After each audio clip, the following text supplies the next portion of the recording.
Ito mga lods, good morning.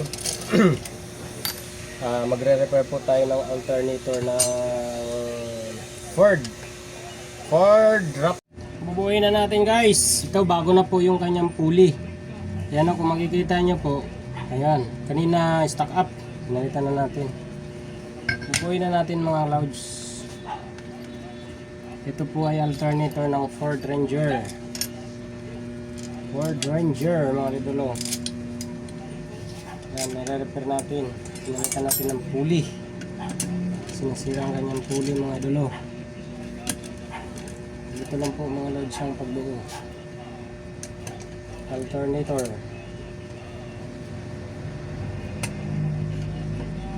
Bubuuin na natin guys. Ito bago na po yung kanyang pulley. Ayan kung makikita nyo po mga lods. Ayan, kanina stock up.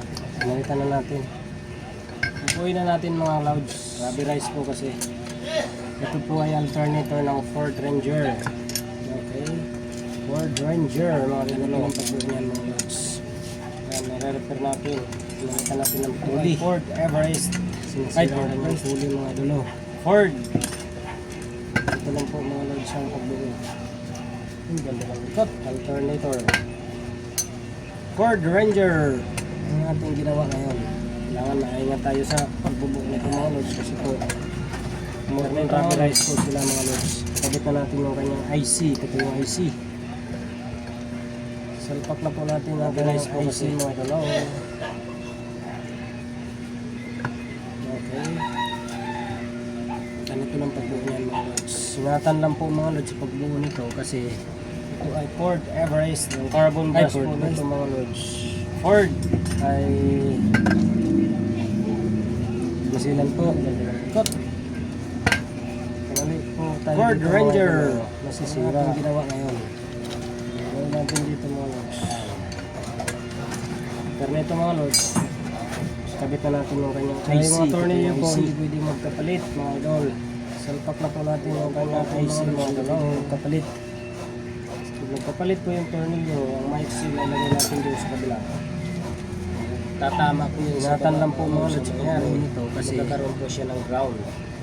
Yung carbon brush po nito mga lods ay para sa masilan po. Ito tayo dito mga idol. Nasisira. For the rest, gawin natin dito mga Ford Ranger. Alternator ng Ford Ranger. Yung mga tornilyo po hindi pwede magkapalit mga idol natin. Tandaan po natin mga lods, hindi pwede magkapalit. Kung magkapalit po yung tornilyo, mahirap lang dito palagay namin doon sa kabila. Tapos natatama po yun sa baba. So nangyari, magkakaroon po siya. Balik na rin ito mga idol. Para matapos na. Yung plastic mga lods, i-press lang yan. Ayan po, ano na siya na okay na po mga idol. Alternator ng Ford. Nabuo na po natin alternator ng Ford Ranger. Ano mga idol po? Ford Ranger alternator Ford Ranger mga idol. Ibuhin na natin. Ayan. Medyo mahirap lang dito palit nito mga lods. Tapos nare-repress natin yung mga kanyang ano. Ayan, babalik na rin ito mga idol para matapos na. Yung plastic mga lods, i-press lang yan. Ayan po, natalo na siya ng rumeto. Okay na po mga idol. Nabuo na po natin ang alternator ng Ford Ranger. Okay? Ano mga idol? Ford Ranger alternator po.